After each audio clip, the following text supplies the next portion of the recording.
반갑습니다. 얼마 전까지 사람들의 주요 화두는 소통과 공감이었습니다. 근데 요즘 주요 화두는 힐링인 것 같습니다. 여기저기서 힐링 신드롬이라고 할 정도로 많이 나오던 것 같더라고요. 사람들은 지도자의 주요 덕목을 소통과 공감 그리고 힐링 리더십을 뽑습니다.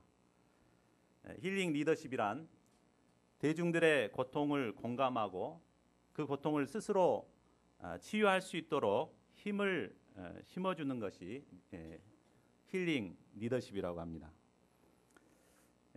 젊은 사람들이 우리 안철수 원장에 대해 열광하는 것도 바로 그가 이런 덕목을 갖추고 있다고 생각하기 때문입니다. 청춘 콘서트에 안철수 교수가 나와서 이렇게 강연을 하면 젊은 청년들이 위로를 받고 공감을 얻고 눈물을 흘리고 그런 걸 봤습니다. 정말 이것이 지도자에게 필요한 건 맞죠. 그러나 영적인 지도자에게 있어서 더 중요한 것이 있습니다. 그것은 하나님을 경외하며 하나님의 말씀을 붙들고 또 하나님의 말씀을 가르치는 삶입니다. 오늘 말씀을 통해 우리는 하나님께서 어떤 자를 지도자로 택하시고 쓰는가를 배울 수가 있습니다. 오늘 말씀을 통해서 우리가 영적인 지도자로 잘 준비되고 연단되는 삶을 살아야 되겠습니다. 오늘 말씀의 제목은 사무엘을 부르신 하나님입니다. 요절 말씀이 3장 10절입니다. 우리 한 목소리로 같이 읽어보겠습니다. 시작. 여호와께서 임하여 서서 전과 같이 사무엘아 사무엘아 부르시는지라 사무엘이 이르시되 말씀하옵소서 주의 종이 듣겠나이다 하니. 사무엘서는 신본주의자와 인본주의자 또 영적인 사람과 인간적인 사람이 대조되어 나오고 있습니다. 지난 1강에서도 분인나와 한나가 대조되어 나왔죠. 똑같이 인생 문제를 안고 있었죠. 분인나는 남편 사랑을 받지 못하는 인생 문제가 있었고 한나는 자식을 낳지 못하는 인생 문제가 있었습니다. 분인나는 이 문제를 시기와 질투로 해결해 보고자 했지만 한나는 하나님께 나아가 통곡하여 소원 기도를 드림으로 이 문제를 극복했습니다. 오늘 말씀에서도 엘리의 아들들과 또 사무엘이 대조되어 나옵니다. 또 엘리의 자녀 교육과 한나의 자녀 교육이 대조되고 있습니다. 특별히 말씀이 희귀하여 이상이 보이지 않는 어두운 세상 역사와 이런 어린 사무엘을 부르시고 희망의 새 역사를 시작하시는 하나님의 역사가 대조되고 있습니다. 오늘 말씀을 통해 어두운 이 시대에 어린 우리들을 부르시고 새로운 역사를 시작하시고자 하시는 하나님의 부르심을 영접할 수 있기를 기도합니다. 제1부 엘리와 한나의 자녀 교육 2장 12절에서 36절 말씀입니다. 제사장 엘리는 자신의 두 아들을 자신의 뒤를 이을 제사장들로 세웠습니다. 그런데 그들의 삶의 모습이 어떠했습니까? 12절을 보십시오. 그들은 행실이 나빴고 여호와를 알지 못했습니다.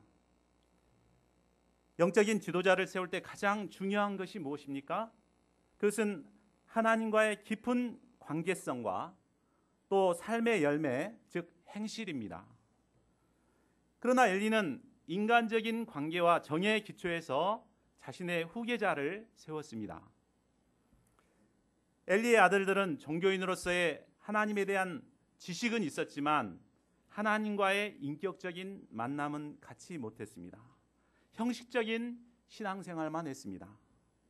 겉으로는 열심히 신앙생활을 하더라도 하나님을 바로 알지 못할 때 삶의 열매가 뒤따르지 않습니다. 그들의 나쁜 행실이 13절에서 17절까지 나와 있습니다. 그들은 하인을 시켜 백성들이 제사를 드리고 고기를 삶을 때 갈고리를 가지고 소치나 가마를 찔러 넣어서 고기가 걸리는 것이면 무엇이든지 자기 것으로 가져갔습니다. 레위기에 보면 제사장이 가질 수 있는 고기는 요제로 흔들어서 요제로 드리는 제물의 가슴 부분하고 또 화목 제물의 오른쪽 뒷다리 등 그 부위가 정해져 있었습니다. 그런데 그들은 갈고리로 찔러가지고 잘 익은 것이면 어느 부위가 됐든 자신들이 차지해 버렸습니다. 그뿐만이 아니었습니다. 심지어는 하나님께 제사를 드리기도 전에 생고기를 내놓으라고 때를 썼습니다. 그러다 제사를 드리는 자가 하나님께서 반드시 기름을 태워 제사를 드린 후에 가져가라고 했다며 반발하면 억지로 뺏겠다고 으름장을 놓아서 갈취해 갔습니다. 그들은 제사장으로서의 특권을 남용하여 살이 사욕을 취했습니다. 뿐만 아니라 여호와의 제사를 멸시하는 씻을 수 없는 죄를 범했습니다. 여호와의 제사를 멸시한다는 것은 바로 여호와를 멸시했다는 것입니다. 여호와를 경외하고 백성들에게 여호와를 경외하도록 가르쳐야 할 자들이 오히려 여호와를 멸시하는 죄악을 범하고 있었습니다. 그들의 죄악은 여기에 그치지 않았습니다. 22절을 보십시오. 22절을 보면 그들은 회막문에서 수종드는 여인들과 동침하였습니다. 회막문에서 수종드는 여인들은 아마 성소를 깨끗하게 관리하고 청소하면서 절기 때엔 여호와께 춤을 추고 노래했던 레위지파 자손들이었던 것 같습니다. 출애굽기에 보면 이들은 물두멍을 만들기 위해 자신의 재산 목록 1호인 자신의 거울도 아낌없이 드리는 헌신적인 여인들이었습니다. 하나님의 거룩한 성전에서 이런 순결한 여인들과 동침했다는 것은 하나님의 성소를 더럽히는 파렴치하고도 심각한 죄악이었습니다. 그러면 이런 자식들의 악행을 알게 된 엘리는 어떻게 하였습니까? 그는 아들들을 불러다 놓고 아주 온유하고 다정다감하게 타일렀습니다. 24절을 보십시오. 내 아들들아, 그리하지 말라. 내게 들리는 소문이 좋지 아니하다. 너희가 여호와의 백성으로 범죄하게 하는도다. 영적인 지도자의 죄악은 곧바로 그 시대 백성들에게 영향을 끼치게 되어 있습니다. 엘리는 영적 지도자들의 타락이 백성들로 하여금 하나님께 죄악을 범하게 한다는 사실을 너무나 잘 알고 있었습니다. 그렇다면 엘리는 그의 아들들을 제사장의 자리에서 물러나게 한다든지 최소한 다리 몽둥이를 부러뜨려서라도 그 악행을 그치게 해야 했습니다. 그러나 그는 인간적인 권명과 훈계로 타이르기만 했습니다. 그리하지 말라. 소문이 좋지 아니하니라. 결국 엘리의 아들들은 아버지의 말을 듣지 아니했고 그로 말미암아 그들은 죽임을 당하게 되었습니다. 그러면 아들들을 인간적으로 권면한 엘리의 문제는 무엇입니까?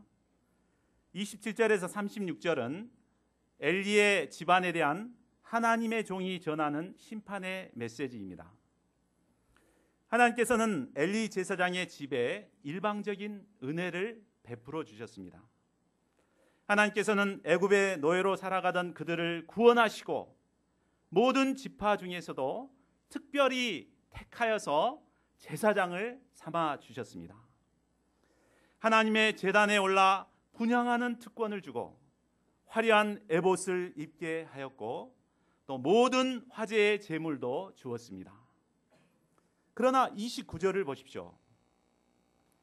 하나님의 일방적인 은혜에도 불구하고 그들은 하나님의 거룩한 처소에서 하나님께서 명령한 하나님의 제물과 예물을 밟는 악행을 범했습니다. 그러면 엘리 제사장이 아들들의 악행을 보고도 강력하게 책망하지 않았던 이유가 무엇입니까? 29절 중반절 다시 보십시오. 내 아들들을 나보다 더 중히 여겨. 바로 하나님보다도 자식들을 더 중히 여겼기 때문입니다. 엘리가 아들들의 심각한 죄악 앞에서 강한 징계를 하지 않은 것은 바로 하나님보다도 아들을 더 중히 여긴 죄의 결과였습니다. 엘리는 자식들을 하나님보다도 더 중히 여겼습니다. 결국 하나님보다 자식들을 중히 여긴 이 죄로 인하여 그는 그 아들들과 함께 무서운 심판을 받게 되었습니다. 30절부터는 엘리 집안에 임할 심판을 말하고 있습니다. 엘리의 집안은 이제 아론의 후손들에게 주신 제사장의 영광스러운 직분을 더 이상 받지 못할 것입니다. 엘리의 후손들은 심판을 받아 모두 젊은 날 죽게 될 것입니다. 그가 사랑했던 두 아들은 한날에 죽음을 당할 것입니다. 그의 자손들은 대대로 제사장의 직분을 수행하지 못하고 하나님께서 일으키신 다른 제사장이 그 영광과 축복을 대신할 것입니다. 이것이 바로 인본주의 죄악에 대한 대가요, 인간적인 죄악의 결과입니다. 사람을 하나님보다 더 중히 여길 때 이처럼 화가 있게 됩니다. 결국 나도 망하고 내가 하나님보다 더 중히 여겼던 그 사람도 망하게 됩니다. 30절 후반절을 보십시오. 나를 존중히 여기는 자를 내가 존중히 여기고 나를 멸시하는 자를 내가 경멸하리라. 하나님께서는 행위대로 보응하시는 분이십니다. 하나님을 존중히 여기는 자는 하나님께서도 존중히 여기십니다. 그러나 하나님을 멸시하는 자는 하나님께서도 경멸하십니다. 그러므로 우리는 하나님을 존중히 여김으로 하나님으로부터 존중히 여김을 받는 사람들이 되어야겠습니다. 우리뿐만 아니라 우리의 영적인 자녀들도 하나님을 존중히 여기도록 도와서 하나님께 존중히 여김을 받는 자들이 되도록 해야겠습니다. 하나님께서 높이시면 낮출 사람이 없습니다. 하나님께서 복을 주시면 막을 자가 없습니다. 이런 축복을 저희 모두가 누릴 수 있기를 기도합니다. 반면 한나는 사무엘을 어떻게 키웠습니까? 18절을 보십시오. 18절을 보면 사무엘이 어렸을 때부터 세마포 에봇을 입고 여호와 앞에 섬겼다고 기록되어 있습니다. 사무엘은 어렸습니다. 제사장들조차 여호와의 제사를 멸시하고 자행자지했고 하나님의 법도는 무너져 있었습니다. 그러나 사무엘은 어머니가 지어온 세마포 에봇을 입었습니다. 세마포 에봇은 대제사장이 입는 화려한 에봇과는 달리 제사장의 직무를 행할 때 입는 앞치마 형태의 작업복과 같은 옷이었습니다. 사무엘은 이 옷을 입고 여호와 앞에서 섬기는 일을 하였습니다. 사무엘은 어리다고 성전에서 어린애 티를 내지 않았습니다. 하나는 사무엘이 비록 어릴지라도 성전의 법도와 규례를 따르도록 교육했습니다. 어려서부터 말씀대로 사는 법을 가르친 것입니다. 하나는 사무엘을 그냥 성전에 갖다 맡기기만 한 것이 아니라 사무엘이 성전에서 하나님의 말씀과 규례대로 섬기도록 돕고 지원하였습니다. 한나에게 있어 사무엘은 얼마나 귀한 자식입니까? 사무엘은 한나에게 너무나도 각별하고 사랑스러운 아들입니다. 그러나 한나는 아들보다도 하나님을 더 중히 여긴 것입니다. 뿐만 아니라 아들 사무엘도 하나님을 경외하며 자라도록 실제적으로 돕고 기도 지원을 하였습니다. 그랬을 때 하나님께서 한나와 사무엘을 어떻게 축복하셨습니까? 21절을 보십시오. 하나님께서는 자식보다 하나님을 더 중히 여긴 한나를 돌보시고 임신하여 세 아들과 두 딸을 낳게 하셨습니다. 그리고 아이 사무엘은 세상의 악영향에 물들지 않고 여호와 앞에서 자라나게 하셨습니다. 하나님께서 친히 키우셨다는 말입니다. 하나님 앞에 영적으로 자라난 사무엘은 장차 위기에 빠진 이스라엘을 구원하는 하나님의 종으로 귀하게 쓰임받게 됩니다. 오늘날은 자녀들을 가장 중히 여기는 시대인 것 같습니다. 저희 어렸을 때만 해도 밥 먹을 때 밥상에 좋은 반찬은 항상 할아버지나 할머니, 아버지에게 이렇게 놓여 있었습니다. 저희들은 감히 이렇게 젓가락질을 할 수가 없었습니다. 근데 요즘은 어떻습니까? 좋은 음식은 전부 아들, 딸에게 이렇게 가 있습니다. 아버지가 한번 좀 집어 먹으려고 그러면 했다 이렇게 자식 먹을 건데 먹으려고 그런다고 이렇게 그러죠. 참 우리가 정말 불행한 시대를 살아가고 있는 것 같습니다. 사람들은 참 하나 둘밖에 없으니까 자녀들을 최고로 이렇게 위하고 살아가고 있습니다. 또 자녀들이 하나님께 드리는 시간을 아까워하고 시험 기간에는 교회에 가지 않는 것을 당연하게 생각합니다. 그러나 우리는 오늘 말씀을 통해서 어떻게 자녀를 키우는 것이 지혜로운 것인지를 분명히 알아야겠습니다. 엘리처럼 하나님보다 자녀를 중히 여기는 것은 결국 멸망을 자초하는 길입니다. 그러나 자녀가 아무리 귀할지라도 한나처럼 하나님을 더 중히 여기고 하나님 앞에서 자라도록 돕는 것이 자녀를 잘 키우는 것입니다. 하나님께서 저에게 주신 귀한 자녀를 하나님 앞에서 자라도록 키우는 저희 모두가 될 수 있기를 기도합니다.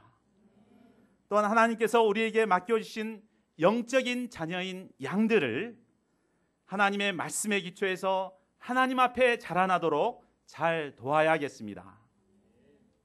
제2부 아이 사무엘을 부르신 하나님, 3장 1절에서 4장 1절 상반절입니다. 우리 3장 1절을 함께 읽겠습니다. 1절 시작. 아이 사무엘이 엘리 앞에서 여호와를 섬길 때에는 여호와의 말씀이 희귀하여 이상이 흔히 보이지 않았더라. 아이 사무엘이 엘리 앞에서 풀타임 인턴으로 여호와를 섬기고 있을 때였습니다. 역사학자 요세푸스는 이때를 12살 정도로 추정하고 있습니다. 그러니까 초등학교 6학년이나 중학교 1학년 이 정도 되겠죠. 1절 하반절은 그때의 영적 상황이 어떠했는가를 말해주고 있습니다. 여호와의 말씀이 희귀하여 이상이 흔히 보이지 않았더라. 여기서 이상은 비전, 즉 하나님이 이루실 일에 대한 계시를 의미합니다. 하나님은 말씀을 통해서 하나님이 이루실 일을 나타내십니다. 하나님의 말씀이 있는 곳에 하나님의 비전이 임하게 됩니다. 75세 딸자식 하나 없는 늙고 소망 없는 아브라함에게 하나님의 말씀이 임했을 때 그는 열국의 아비 아브라함으로 살아가게 되었습니다. 하나님의 말씀이 있을 때 사람은 생동감이 넘치게 되고 저 높은 세계로 날아갈 수 있게 되는 것입니다. 그러나 그 시대는 하나님의 말씀이 희귀하여 이상을 볼 수 없었습니다.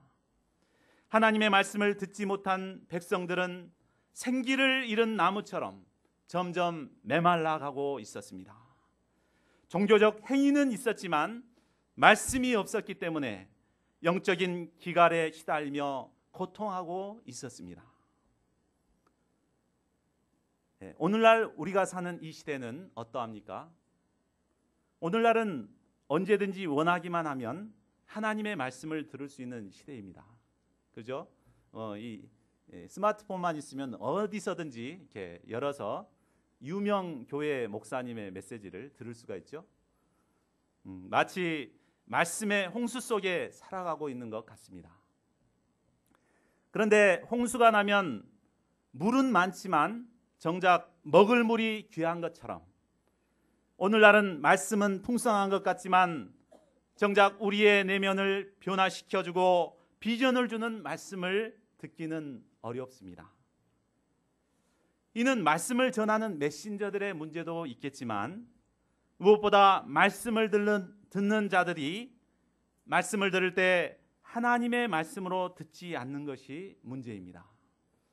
인간적으로 생각하고 판단하고 비교하죠. 어느 목사님 참 말씀이 좋더라. 우리 목자님은 왜 그렇게 말씀을 못 전하는가 이렇게 비교하니까 전혀 말씀에 은혜가 없습니다. 이런 사람들은 아무리 많은 말씀을 들어도 감동이 없고 삶의 열매가 없습니다. 말씀을 통해 주시는 하나님의 꿈과 비전을 덧입지 못하고 무기력한 삶을 살아갑니다. 그러나 이런 우리가 마음을 열고 하나님의 주시는 말씀을 들을 때 달라지게 됩니다. 우리 데살로니가전서 2장 13절을 같이 한번 읽어보겠습니다. 시작. 이러므로 우리가 하나님께 끊임없이 감사함은 너희가 우리에게 들은 바 하나님의 말씀을 받을 때 사람의 말로 받지 아니하고 하나님의 말씀으로 받음이니 진실로 그러하도다. 이 말씀이 또한 너희 믿는 자 가운데에서 역사하느니라. 데살로니가 성도들은 하나님의 말씀을 받을 때 사람의 말로 받지 않았습니다. 목자님이 말씀을 전하는데 사람이 전하는 걸로 듣지 않고 하나님께서 종의 입술을 통해서 말씀을 전하는 것으로 들었습니다. 이때 하나님의 말씀이 믿는 자 가운데 역사하였습니다. 말씀을 통해 내면이 변화되고 하나님이 주시는 비전을 덧입게 되었습니다. 저희 모두가 하나님의 말씀을 하나님의 말씀으로 듣고 하나님이 주시는 비전을 덧입을 수 있기를 기도합니다. 2절을 보십시오. 말씀이 희귀한 때에 영적인 지도자라도 깨어 있어야 할 텐데 엘리의 아들들은 악행을 저지르고 있었고 엘리는 육신의 눈뿐만 아니라 영적인 눈이 어두워 잘 보지 못했습니다. 그는 아무런 문제의식 없이 안일에 빠져 자기 처소에서 그저 편안히 방콕하며 누워 있었습니다. 그 시대는 정말 아무런 소망이 없고 어둡고 절망적인 모습이었습니다. 그러나 3절을 보십시오. 하나님의 등불은 아직 꺼지지 않았습니다. 하나님께서는 어두운 그 시대를 밝히기 위해 불씨를 살려놓으셨습니다. 그가 바로 아이 사무엘입니다. 사무엘은 비록 어리고 연약했지만 하나님께서 보시기엔 아직 꺼지지 않는 가녀린 하나님의 등불이었습니다. 하나님께서는 어두운 시대의 빛의 역사를 시작하기 위해 어린 사무엘을 부르셨습니다. 4절을 보십시오. 하나님께서는 하나님의 궤가 있는 여호와의 전 안에 누워서 자고 있는 아이 사무엘을 부르셨습니다. 사무엘아, 사무엘아. 그러나 사무엘은 그 음성이 하나님의 음성인 줄 몰랐습니다. 그는 엘리가 자기를 부른 줄 알고 엘리에게로만 달려갔습니다. 당신이 나를 부르셨기로 내가 여기 있나이다. 사무엘은 어렸지만 언제든지 자신을 부르기만 하면 달려갈 준비가 되어 있는 자였습니다. 자다가도 목자님이 부르면 그냥 막 뛰어서 달려왔습니다. 엘리는 나는 부르지 않았으니 다시 누워서 자라 라고 하였습니다. 사무엘이 다시 자리에 누워있을 때 하나님께서 또다시 그를 부르셨습니다. 사무엘아, 사무엘아. 사무엘은 다시 일어나 엘리에게로 가서 당신이 나를 부르셨기로 내가 여기 있나이다 라고 했습니다. 그러자 엘리는 부르지 않았으니 다시 누우라고 하였습니다. 7절을 보십시오. 저자는 이런 해프닝이 벌어진 이유를 설명하고 있습니다. 이는 사무엘이 아직 여호와를 알지 못하고 여호와의 말씀도 아직 그에게 나타나지 아니하였기 때문입니다. 사무엘은 풀타임 인턴으로 성전에서 섬기는 일을 하였지만 그는 아직 하나님과 인격적인 관계성을 맺지 못했습니다. 또한 하나님의 말씀도 직접 듣지 못했기 때문에 목자의 말인지 하나님의 말인지 구분하지를 못했습니다. 우리도 신앙이 어릴 때면 목자님의 말과 하나님의 말을 구분하지 못하는 경우가 많습니다. 하나님께서 목자님을 통해서 주시는 말씀인데도 하나님의 말씀이 아닌 줄 알고 목자님 말로 듣습니다. 또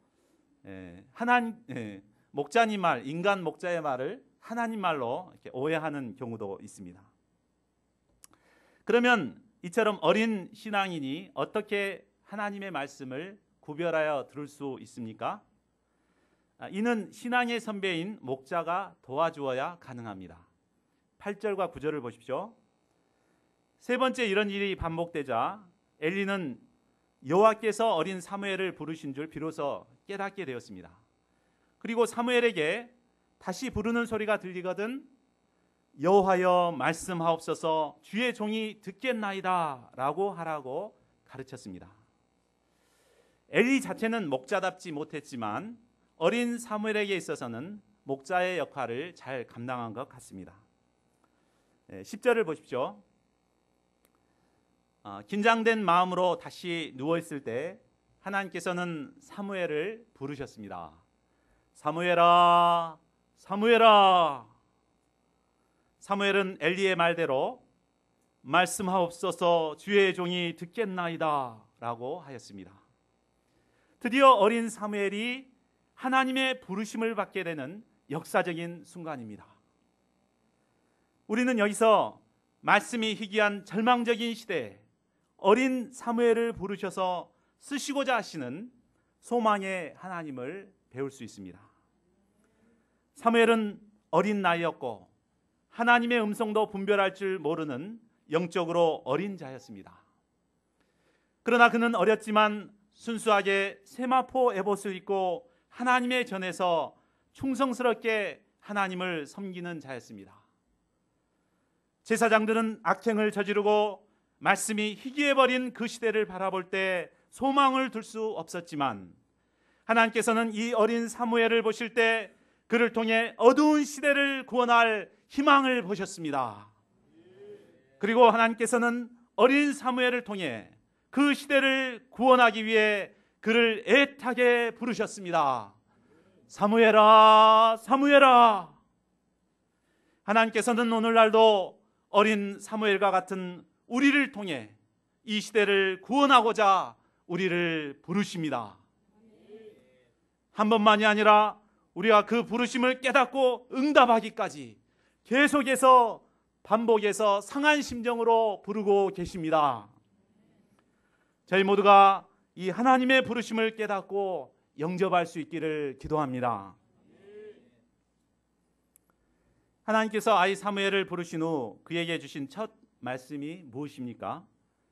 11절에서 14절을 통해 하나님께서 주신 말씀은 이전에 말씀하신 엘리와 그 집에 대한 심판의 말씀을 이루시겠다는 것이었습니다. 하나님께서 어린 사무엘에게 주신 첫 메시지는 의외의 말씀입니다. 좀 약하죠?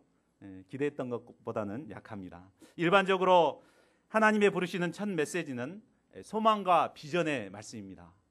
아브라함을 부를 때 어떻게 했죠? 너는 복이 될지라 이렇게 불렀고, 사사 기드온을 부를 때는 큰 용사여 이렇게 부르셨는데, 여기서는 그렇게 부르지 않고 엘리 제사장 가정의 멸망을 이루겠다는 그런 말씀을 주셨습니다. 왜 사무엘에게 이런 말씀을 주셨을까요? 이는 엘리 제사장의 영향력 아래에 있는 어린 사무엘을 인본주의 악영향으로부터 보호하고 지키기 위함입니다. 양은 목자를 은연중에 배우고 닮아가기 마련입니다. 젖을 뗀 후부터 줄곧 엘리 제사장 밑에서 배우고 자라난 어린 사무엘은 엘리 목자의 인본주의 신앙도 보고 자라났습니다. 이것은 누룩이 되어 은연중에 사무엘의 신앙에 악영향을 끼칠 수밖에 없었습니다. 그러나 하나님께서는 엘리와 그 집의 심판을 알려주심으로 결국 인본주의의 신앙의 결과가 어떠한지를 깊이 깨닫게 해주신 것입니다. 이로써 어린 사무엘을 보호하시고 하나님 중심의 신본주의 신앙인으로 키우고자 하신 것입니다. 그런데 어린 사무엘은 엘리 가정의 심판을 듣는 것에서 그치지 않고 직접 엘리 제사장에게 심판의 메시지를 전하는 훈련을 받게 됩니다. 처음에 그도 엘리에게 이 일을 알게 하기를 두려워했습니다. 그러나 엘리 제사장이 하나라도 숨기지 말고 하나님께서 자신에게 하신 말씀을 다 말하라고 하자 사무엘이 조금도 숨기지 아니하고 자세히 말했습니다. 어린 사무엘이 엘리 목자님을 앞에 두고 그 가정의 심판에 대해 메시지를 전한다는 것은 쉬운 일이 아니었을 것입니다. 부담스럽고 두려워서 적당히 얼버무리고 싶었을 것입니다. 그러나 사무엘은 조금도 숨기지 않고 다 말했습니다. 이 일은 이후 사무엘이 평생토록 사명인의 삶을 살아가는데 매우 중요한 기초가 되었을 것입니다. 사무엘은 하나님의 말씀을 사람의 눈치를 보지 않고 절대적으로 감당하는 분명한 자세를 배웠습니다. 이 훈련을 통해 사무엘은 하나님의 말씀을 백성들에게 절대적으로 가르치는 절대적인 말씀의 종이 되었습니다. 그러면 절대적인 하나님의 말씀의 종으로 훈련받은 사무엘의 삶을 하나님께서는 어떻게 축복해 주셨습니까? 우리 19절을 함께 읽어보겠습니다. 19절 시작. 사무엘이 자라매 여호와께서 그와 함께 계셔서 그의 말이 하나도 땅에 떨어지지 않게 하시니. 말씀을 절대적으로 감당하는 사무엘에게 하나님께서 늘 함께해 주셨습니다. 그리고 그 말이 하나도 땅에 떨어지지 않게 하셨습니다. 이는 사무엘이 하나님을 경외하고 살아계신 하나님의 말씀을 절대적으로 받고 또 절대적으로 전했기 때문입니다. 하나님의 축복은 이것만이 아니었습니다. 사무엘에게 하나님께서 더욱 영적인 권위를 더해 주셨습니다. 20절을 보십시오. 단에서부터 브엘세바까지의 온 이스라엘이 사무엘은 여호와의 선지자로 세우심을 입은 줄 알았더라. 하나님께서는 하나님과 그 말씀을 경외하는 사무엘을 높여주셨습니다. 하나님께서는 사무엘의 영적 권위를 모든 백성들 앞에 세워주셨습니다. 사무엘은 하나님께서 세워주신 영적 권위를 덧입어 일하는 영적 지도자가 되었습니다. 21절과 4장 1절 상반절을 보십시오. 하나님께서는 사무엘에게 친히 나타나 주셨습니다. 이전까지 하나님께서는 이스라엘의 그 영광을 나타내실 수가 없으셨습니다. 백성들이나 지도자들이나 하나같이 하나님을 멸시하고 하나님을 중심에 모시지 않았기 때문입니다. 그러나 이제 하나님께서 사무엘에게 나타나심으로 이스라엘의 희망과 기쁨이 되셨습니다. 사무엘 한 사람을 통해서 하나님은 이스라엘 가운데 그 영광을 나타내셨습니다. 하나님께서 만나주시고 하나님께서 임하여 주시는 소식은 이스라엘에게 큰 기쁨과 은혜가 되었습니다. 오늘 우리는 하나님께서 어린 사무엘을 어떻게 부르셨는가를 생각해 보아야겠습니다. 하나님께서는 하나님의 음성조차 구분 못하는 어린 사무엘을 반복해서 부르셨습니다. 그리고 그가 응답했을 때 그에게 말씀을 주시고 그를 연단하사 오직 하나님의 말씀만을 담대히 선포하는 말씀의 종으로 키우셨습니다. 하나님은 하나님의 등불이 희미한 시대에 어린 사무엘을 통해서 소망의 역사를 이루시는 분이십니다. 하나님은 온 세상에 어둠이 임한 희망이 없는 시대에 어린 아이 사무엘을 통해서도 말씀을 주시고 복음 역사를 이루시는 소망의 하나님이십니다. 결론입니다. 이 시대는 풍요 속의 빈곤의 시대입니다. 말씀의 홍수 속에서 살아가지만 살아계신 하나님의 말씀은 희귀하고 이상과 비전은 상실한 시대입니다. 젊은이들은 비전을 잃고 장래 문제에 얽매여 무기력한 삶을 살아가고 있습니다. 그러나 하나님께서는 이런 어두운 시대에 어린아이와 같이 부족한 저희 한 사람 한 사람을 부르고 계십니다. 하나님께서는 부족한 우리를 통해서 이 어두운 시대에 방황하는 영혼들을 구원하기를 원하십니다. 이 부르심은 일방적인 은혜요 축복입니다. 그러면 어린아이처럼 연약한 우리가 어떻게 이 부르심을 감당할 수 있습니까?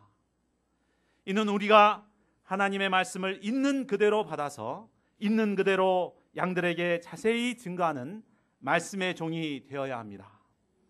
한마디로 빼어난 성경 선생들로 성장해야 합니다. 이때 비전을 잃은 영혼들이 하나님의 말씀을 듣고 살아나는 역사가 있게 될 것입니다. 하나님께서 우리를 축복하사 이 시대 가운데 빼어난 성경 선생들로 사용해 주시기를 기도합니다. 요절 말씀 읽겠습니다. 요절 말씀 읽는데 이 사무엘 이름 대신에 우리 자신의 이름을 넣어가지고 하나님의 부르심을 영접하고 응답하는 마음으로 한번 요절을 같이 읽겠습니다. 3장 10절 시작. 여호와께서 임하여 서서 전과 같이 아브라함아 아브라함아 부르시는지라. 아브라함이 이르되 말씀하옵소서 주의 종이 듣겠나이다. 기도하겠습니다. 고마우신 하나님 아버지, 이 시대는 정말 말씀이 희귀한 어두운 시대인 것을 깨닫습니다. 이런 어두운 시대에 하나님께서는 어리고 부족하지만 저희들을 부르시고 새 역사를 이루고자 하심을 깨닫습니다. 저희가 저희를 애타게 부르시는 하나님의 부르심을 듣고 이 시간 주님 앞에 나아갑니다. 저희를 어두운 시대에 말씀의 종으로 사용하여 주셔서 비전을 잃은 캠퍼스 영혼들에게 하나님의 말씀으로 비전을 심는 말씀의 종이 되게 축복하여 주시기를 간절하게 기도합니다. 감사하고 우리 주 예수 그리스도를 받들어 기도하였습니다.